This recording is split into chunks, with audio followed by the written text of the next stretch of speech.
Welcome, Dr. Monisha Bhanote. She is a quintuple board certified physician and founder of Wellcula, transforming health and wellness with her unique blend of ancient wisdom and mind body medicine. As an internationally recognized speaker, best-selling author, and wellness expert, she educates on the benefits of cellular health and nervous system regulation. With expertise in longevity, Ayurveda, plant-based nutrition, culinary medicine, mindfulness-based stress reduction, and digestive health, she promotes the principle that self-care is self-care. Once again, that cell care is self-care. Dr. Benote's profound understanding of the human body at the cellular level, gained from diagnosing over 1 million diseases, informs her immersive longevity retreats and her best-selling book, The Anatomy of Well-Being. Intentional practices to embrace your body's unique design and revitalize your health. Once again, The Anatomy of Well-Being, intentional practices to embrace your body's unique design and revitalize your health. Welcome, Doctor. We've been talking about getting you on the show for quite some time, and fortunately, everything has worked out and aligned so that we have you today.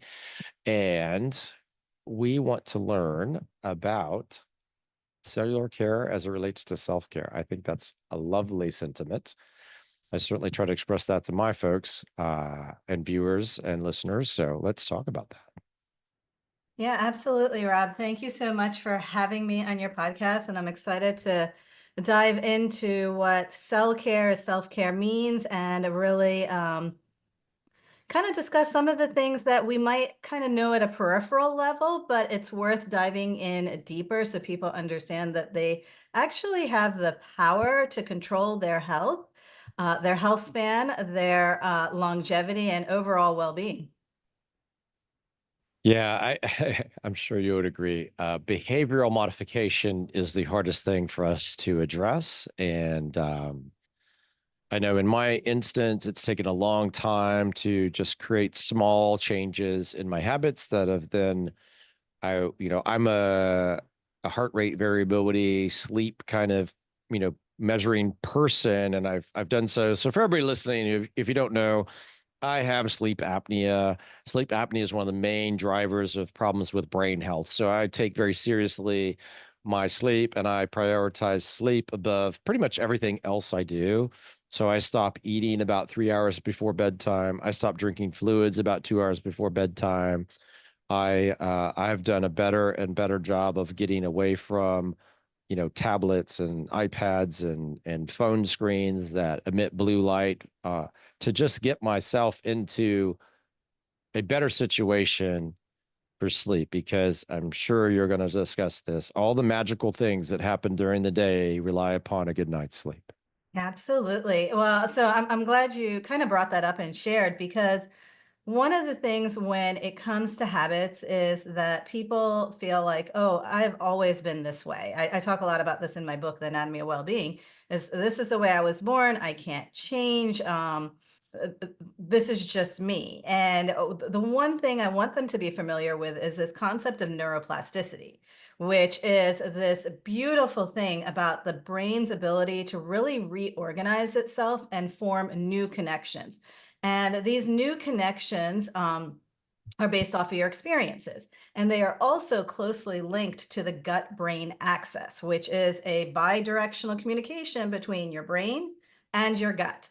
And studies have even shown that your gut, which you actually host a microbiota. I know most people are familiar with, oh, my gut microbiome, but they don't really know what it does.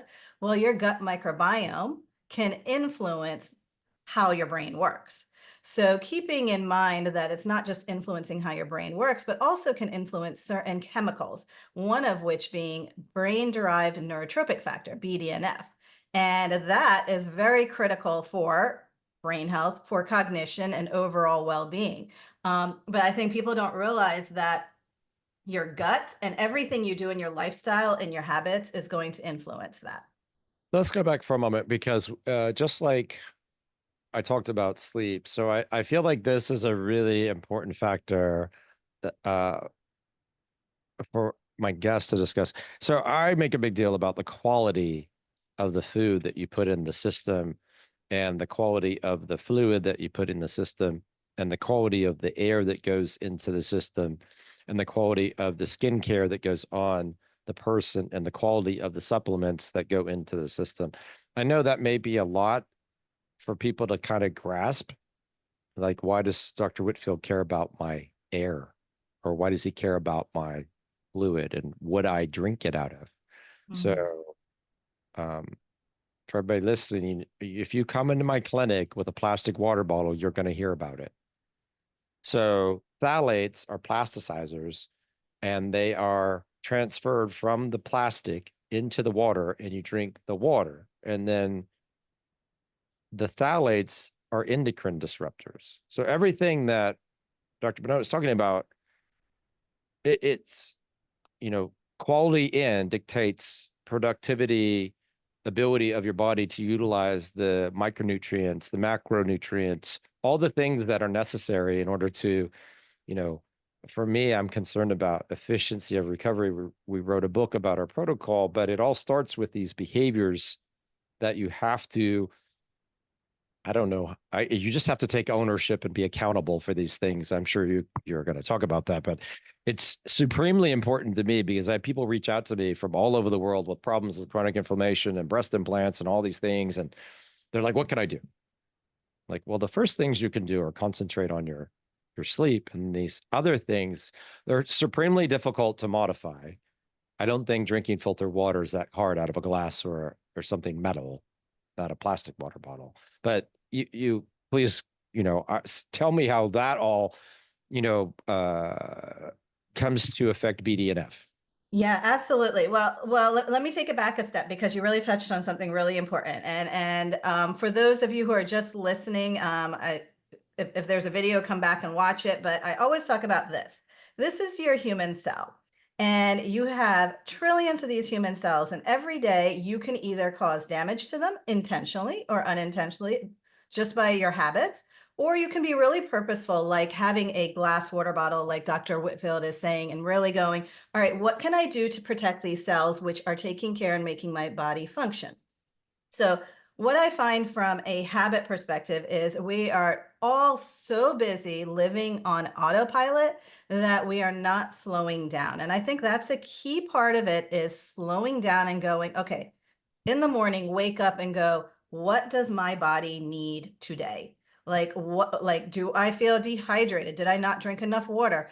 For sleep, did I not have quality sleep last night? Do I need to make sure that I have some sort of recovery built in? Do I need to make sure I'm eating the right things today that will help me sleep better, that will help me move my body better? So, really kind of looking at it from the perspective of what do I need today instead of just going, oh, I wake up, I make my coffee, I get in the car, I go to work to this job that I then have to deal with all these other additional stressors. I come home, I sit on the couch, and then this is a revolving cycle. So, this is really about living life intentionally. And what I recommend to people to do is stop thinking about life in the form of habits, because for me habits always have a negative connotation, and routines are like the things like we go to the gym and we kind of like go for a couple weeks and then we stop doing it. And I ask people to really come from a place of increased self-awareness and increased intention and place rituals into their life, which rituals are definitely more flexible. It's kind of like, okay, hey, I can go do this. I need a cup of tea because this has been a tough day. I have my little practice where I can do that. Or I'm coming from a negative headspace and maybe I need to start my day with some gratitude. And really kind of looking at what is going to make your day better, because at the end of the day, we only have so many days. And from a longevity perspective, some of these small, simple practices that we aren't doing that are actually a lot of them low cost or free is what's going to help you live longer. Right, I agree with the adaptation, whether or not we call it a ritual, a practice, a habit. I don't That's for everybody's interpretation. I think you have to start by doing something. And, we talked about sleep. We may mention just getting up and going for a walk in the morning, becoming grounded, just taking a bit of time and not immediately going to your coffee maker and drinking a liter of coffee, which I've been known to do in the past. I don't do it anymore. I give myself about 90 minutes to let my adenosine receptors reset, and then I kind of have, what you said, a ritual. it just depends on the day when I operate or when I don't operate. I'll have a different, ritual. But the practices are to respect what's going into my body more and more and more and control what's going in the system more and more and more. So all those trillions of cells, to your point, can be more efficient and produce higher quality or better energy or recover or deal with oxidative stress or cellular stress or develop neuroplasticity so I can actually make some better rituals or have better habits. Yeah, absolutely. And then you had asked me, like, let's drop back into BDNF. Well, for those of you guys who don't know, BDNF, it's a crucial protein, and it's not just for brain health. I mean, yes, it influences the nervous system, but and is responsible for helping make those synaptic connections, but it's also important for strengthening the way your brain is communicating with the rest of your body and really enhancing cognitive function and memory. And when I talk to so many people nowadays and they're like, oh, I feel like my brain's in a fog and I'm just not, I'm just not here. It just doesn't feel like me. We know that low levels of this chemical have been linked to depression and anxiety. And what do we have? We have younger and younger people experiencing depression and anxiety. We know that after a long time that low levels of this can be associated with neurodegenerative diseases, whereas higher levels of BDNF are associated with a decreased risk of having some things like Alzheimer's in the future. And BDNF influences metabolic health. Like, for those people who are focused on, oh, I need to lose weight and all of this, you need to be focused on making sure that your body is producing this protein with certain things, lifestyle factors, which sleep deprivation will lower your BDNF levels, right? That's just one of it. Inactivity, sitting and not moving your body will lower BDNF levels. So it's those daily practices that you are or are not doing, which will influence this. So it's not just your cognition and mental health, it's the overall functioning of your body. And that's where I think having the right gut microbiome to help produce more BDNF is even more critical. And that's where it comes into, what do you put in your body? So going back to what you said, what do you put in your body? So the audience, let's try to give them some takeaways. What would be, barring any food sensitivities or allergies or what have you, what would be your, like top five, you know, foods that provide the nutrients to improve BDNF levels without an oral supplementation? Because there's a lot of oral supplementation that we could talk about, but just like, what are the right foods? Yeah, absolutely. Before I even tell you the right foods, I want you to know what does not help BDNF, right? So ultra processed foods. So all of our processed sugars, like our in the I just think about being in the hospital and our doctor's lounge where it's like the bagels and the pastries, and then you go into your office and then somebody's brought in donuts. All of this refined sugars and simple carbs will influence BDNF in a negative way by basically disrupting the gut microbiome and creating an inflammatory response. So that's number one. Stay away from the high sugar foods. Number two is the high fat foods. Once again, I can just use hospitals as an example, but even if I don't use hospitals, when I think about driving down the road, for the number of fast food restaurants there are compared to regular restaurants, is insanity in this country. Like, I just came from being abroad in Asia, where yes, you would see, the occasional fast food restaurant, but for every fast food restaurant, you had about 20 to 30 other restaurants that weren't fast food, sit down, proper restaurants where they were actually making fresh foods.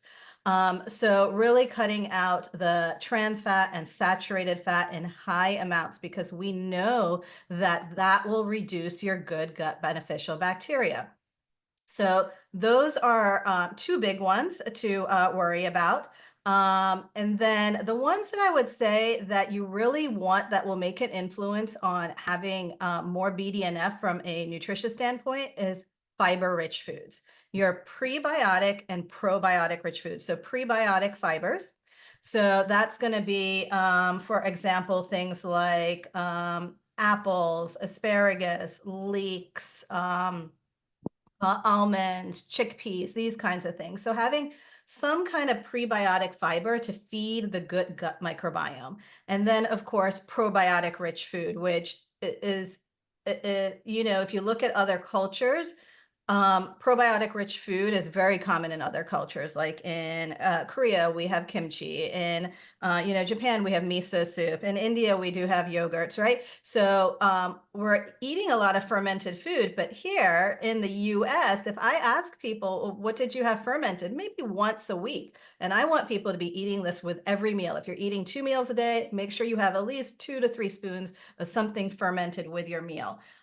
So that is just a starting point, right? So start with real whole high fiber foods. You need fiber. Yeah, I'm glad you brought up fermented foods because it's not a common practice in the United States to eat anything that's really fermented. And the rise of kombucha is like that is not what Dr. Bhanote is talking about. If you go to have sushi, for instance, you can obviously typically get kimchi there. Um, there are other options in the grocery store. Maybe speak, and not necessarily a quote unquote a brand, but you mentioned yogurt. Like I remember going to the local grocery here, which I don't do anymore. We mostly go to farmers markets and get, things from farms that are uh not processed. But just for instance, like if someone's going to go to their grocery store, Publix, Kroger, Safeway, Smith's, in Texas it's HEB, and there's always Whole Foods, of course, which is now owned by Amazon, which is a whole different problem. But what are some just simple examples of people listening that could go grab something rather than just I'm trying to take it out of like making it, which we know is the correct and better option. Yeah, absolutely. So,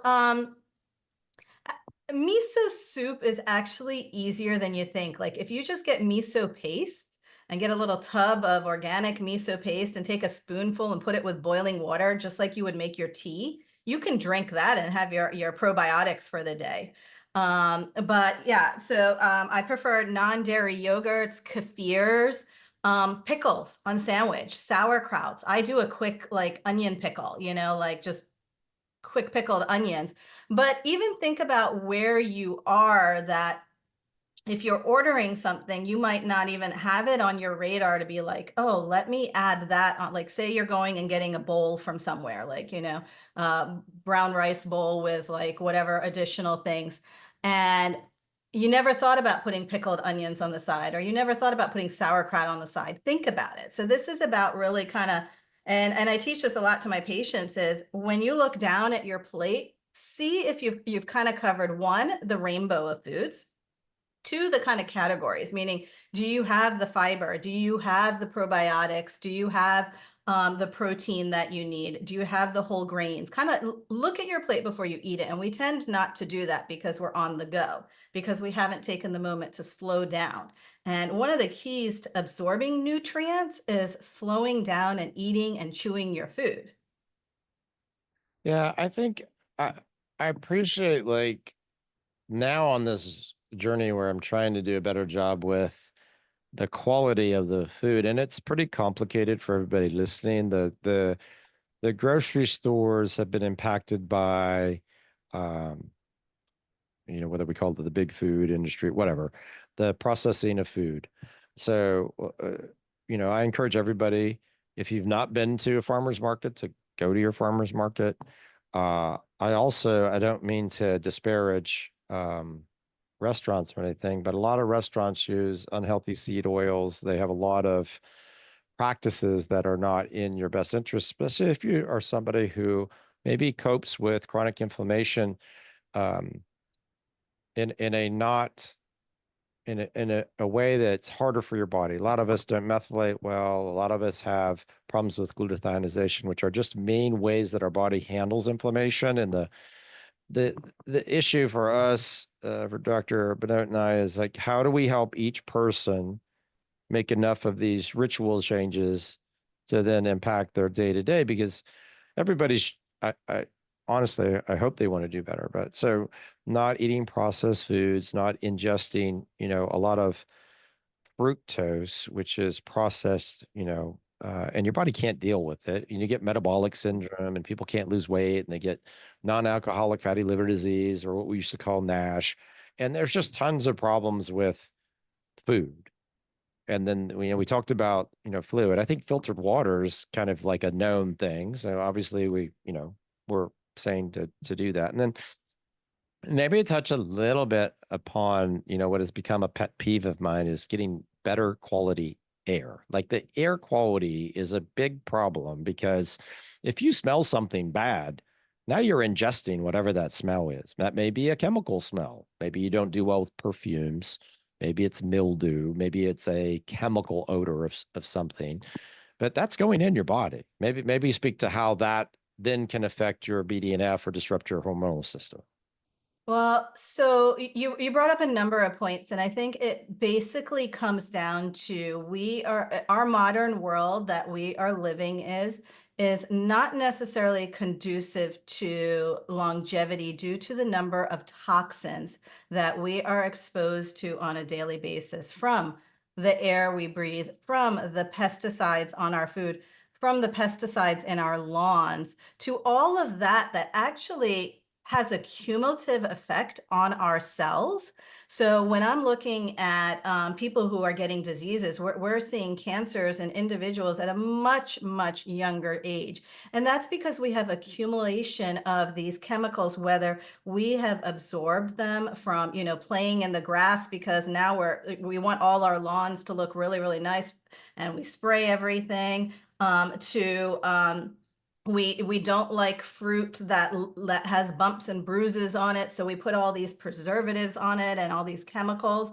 Our body cannot handle that, just as you said, Dr. Rob. So our body doesn't know what to do with these chemicals, and depending on the individual and what their genetic makeup is, they might hold on to them more than somebody else. Now, we want practices that will help us remove these toxins because we can't avoid everything.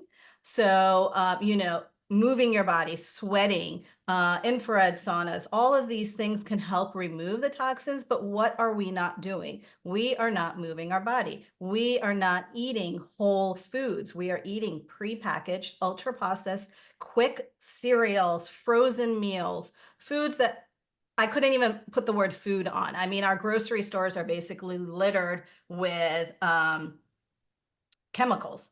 And just coming from a place where, I recently spent a couple of weeks abroad and looking at the abundance of real food that is available and the taste of it, and realizing, coming back to our country where we are supposed to be living in one of the top nations, we are so far behind in taking care of our people from a health perspective.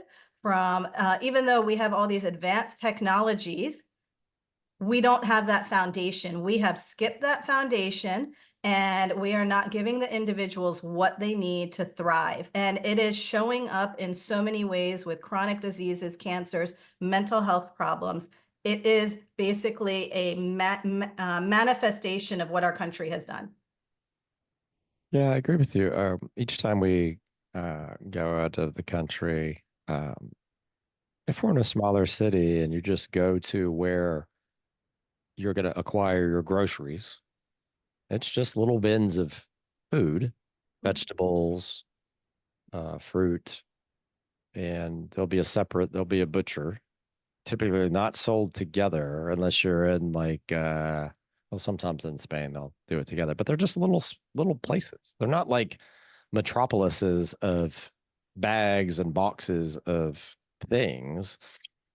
You just don't do that. And it's I'm sure, you could, you know, continue to talk about this ad nauseum, but we only have the ability to detoxify based on what genetically we're given. And then things can be turned off and on. So your exposures and your genetics and your microbiome and your sensitivities to foods and your hormonal balance are all interconnected. And if you don't show enough respect to, you mentioned rituals or the quality of the things that we're talking about that you put into the system, it should be no surprise to anybody that your performance uh, decreases whatever that performance is and how you think or how you act or how you feel, or, people who obviously should not have caffeine and sugar can be very, very hyperactive. I'm sure I could get censored for saying this, but I don't think we magically developed a lot of ADHD in the last 20 years. I think you can track it right back to the things that are being ingested. So, 100%. Well, we do know that the chemicals and preservatives that are in some of our foods are linked to hyperactivity in children and their brain development. And then, like I said, when you connect it back to the way the gut microbiome works and how, and I'm just mentioning one chemical, BDNF. I mean, there's a ton of neurotransmitters and all this we could talk about. But if you just connect it back to that one thing and how children's brains and everything are connecting, we aren't even giving them a chance with this. And you do see it. Like I have had parents as where one kid was a good eater, totally different outlook, test results, the way they're behaving versus one who was living off of goldfish and pizza. So food is a critical part of it. And I know you asked me what other dietary approaches can the audience take right away to increase BDNF? Well, I already told you about prebiotic and probiotic intake. Omega-3 fatty acids. That's another big one. So whether you're eating flax seeds or walnuts or you're taking omega-3s, that is going to be critical to helping produce BDNF. I do algae oil and seaweed. So really, that is one. And then the last one would be, from a big category perspective, is polyphenols and antioxidants, right? So that is your rainbow colorful foods. And that's where it comes back to my little my cell model that I always show people, because every day we are getting exposed to free radicals, and they're attacking our cells and creating reactive oxygen species. So when they do that, we need antioxidants. And I often see when I'm testing individuals is that they don't have antioxidants because we're not eating real food. We just aren't eating the food that our body needs in order to produce the vitamins, minerals, antioxidants to fight off disease. do you feel that, um, I feel like this has got to be like a very personal issue that, moms and dads, caregivers, um, patients who, are undergoing therapies have to really, it's a lot of noise, and you have to get very clear about what Dr. Benoit and I are talking about. Because if you're going to deal with a significant moment, whether it's a illness or a stressor like maybe somebody passes or you move or there's a birth of a child, like what you start doing and how you take care of those things um, will dictate a lot, because your children are going to imprint from you. So if you're somebody who walks around drinking a liter of Diet Coke a day, what do you think your kid is going to do? Mhm. So it's kind of comical because we've never actually had soda in our house ever. And I just, there's no way on earth you're ever going to catch any of that stuff in my home. So when kids come over or visit, or, can I have a soda? I'm like, we don't have that. So you can have some sparkling water, you can have some filtered water, and that's what you get. And, those are just like, I know that seems probably trivial to most people, but the actual garbage that's in a soft drink does you no good. There's no nutritional value in it. It does not support brain health. It does not promote wellness in any given way. And if you think drinking a Diet Coke is some great thing, you definitely are missing the boat. And I'll turn it over to you and not soapbox it anymore. But that is a common theme that I have to dispel and get rid of early on. Well, so no, you're absolutely right, and we can both be on the soapbox for a while because I think it is so critical for everybody to hear it again and again and again, and in whatever way it's gonna make it click. And I kind of think about it because I live in a neighborhood of doctors, and when the garbage goes out, I see the cans of diet sodas, like you said, and I'm like, oh my goodness. Even our healthcare providers, which many people know that most healthcare providers do not get education on nutrition. We've already established that. That's fine. But there becomes a point where you go, all right, something's not working in the system, and what can I learn now? Right. And when your body starts failing you as a clinician, you got to go, you know what? My meds weren't working. Something's wrong here. And it's really going back to looking at what are you putting in your body. And I see it again and again. And, I have a lot of patients that are healthcare providers. And when we have these conversations, they're like blown away, like it was something they never knew about. And then they're asking me, how do I go grocery shopping? Sending me pictures from the grocery store going, is this safe? Is this safe? Because it's like their eyes have been opened and they didn't have an idea before because it's so easy to be living on autopilot and just doing what everybody else is doing. But at the end of the day, if my goal is to see people healthier and happier. And the key to being healthier and happier is the simplicity in eating whole foods, moving your body, quality sleep, managing your relationships, connecting with the right people, and really kind of taking those basic foundations before you jump up to another level and be like, oh, I need to go do this and I need to go do that. You got to get that foundation right. Your cells are asking for it. Any symptom you are experiencing that you're going, oh, bloating is normal, a headache is normal, or all of this. No, that is actually your cells communicating to you and asking you to listen for that. Cell care is self-care. I'm glad you brought that up. It's funny because I'm old enough now. I predate the internet. When I was We in both do. when I was in medical school, they had a whole, block devoted to what was introduced at that time was a label on foods for the first time ever. And just so you know, anything that has a label on the back of it is actually not food, right? A fruit doesn't have a label. A piece of meat, a cut piece of meat off of a, a chicken or whatever, ham, it doesn't have a label. You went to the butcher or you went to the meat counter and they cut it off and they gave it to you because you requested how much half pound of this or that or the other fish, whatever. If you flip it around and it's telling you what's in it, that's actually not food. So maybe that's a little harsh for most people. They're like, well, what do you do then?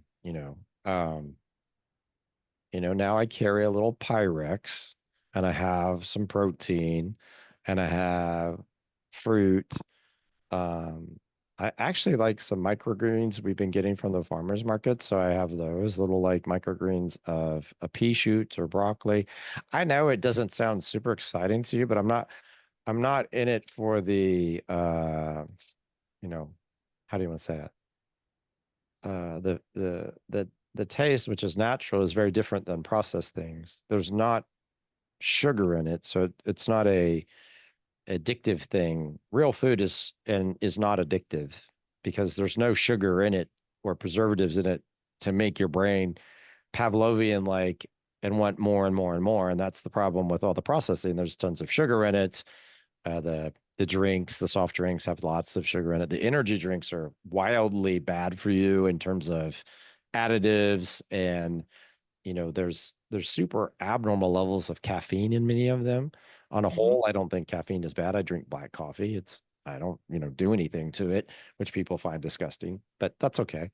I'm not adding anything to the issue, so it doesn't break a fast, or if I put, MCT oil in my coffee or whatever.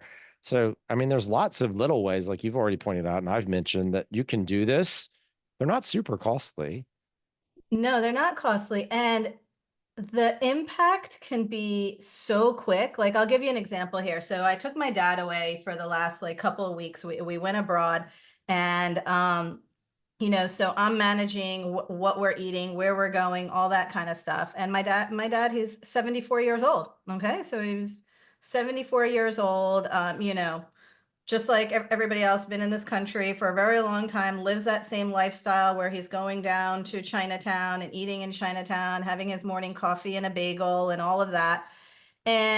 But for these couple of weeks, he wasn't able to do that because he was with me. So he was eating what I was eating, which was morning fresh juices and fresh fruit and, real food, not packaged food every single day. And his body aches and pains and his leg cramps, all of this went away for the entire time we were there. Okay, because he was eating the right food. He was walking 20,000 steps a day. He does not do that at home, right? And he was feeling good. And he even goes, you know what? I think I like this. I like the way I'm feeling in this. Like, I think I want to eat more like this. Right. And I'm like, yes, Dad, I've been telling you this for quite a bit of time. And so it was just a profound change in a couple of weeks. But then what happens is you come back and you get back into your routine. You go back to your job where you're like, oh, okay, the coffee and bagels is there. Everyone's going out to lunch here. And that becomes a afterthought, and you forget how quickly you felt good because now you jump back into it, and guess what? You feel bad again. So this is where I really recommend people deciding, all right, you got one life.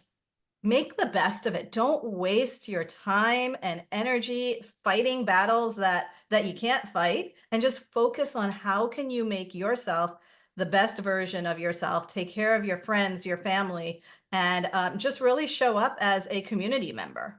And I think that that's key to it. I think, well, I feel like what you're saying resonates very well with how we counsel our patients and how we try to practice. And, I carry my lunch. I don't hardly eat out. We have one place or two places that we focus on because they don't use seed oils. For everybody listening, you can look up restaurants if you got to travel for work or you're out. It's called Seed Oil Scout, so they can help you better, clarify this to what Dr. Bhanote's talking about. Yeah, you got to be you got to scrutinize what you're doing.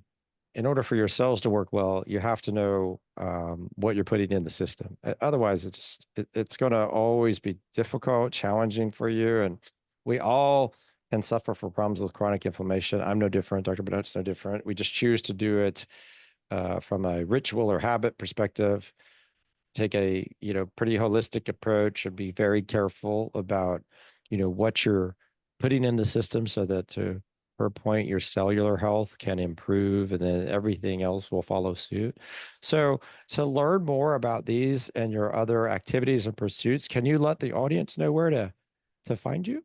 Yeah, absolutely. So quite easy to find. drbhanote.com is my website. All my social media, Instagram, Facebook, YouTube, Pinterest is Dr. Bhanote. And every week I have a weekly blog that really, it shares recipes with you. It shares these practices, making it super, super easy, because health shouldn't be difficult. Health should just be a natural part of who you are, and you shouldn't have to feel like you have to work for it. But it comes with the understanding that every day you're going to wake up and just do better today than you did yesterday. And I think that's an important part of it. Absolutely. Thank you. Thank you for coming on the show. I really appreciate it. I'm glad we could get it finally arranged. Thank you so much, Rob, for having me. And I'm glad we have this conversation because it's always, like you said, a pet peeve, getting it off our chest and just talking about it more and more is so important.